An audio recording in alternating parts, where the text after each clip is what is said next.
पार्श्वनाथाय नमो नमः पार्श्वनाथाय नमो नमः पार्श्वनाथाय नमो नमः पार्श्वनाथाय नमो नमः ॐ ह्रीं नमो पार्श्वनाथाय विघ्नहरा ॐ ह्रीं नमो पार्श्वनाथाय विघ्नहरा प्रभु शङ्खेश्वरा प्रिय परमेश्वरा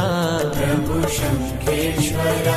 प्रिय परमेश्वरा ॐ ह्रीं नमो पार्श्वनाथाय विघ्नहरा ॐ ह्रीं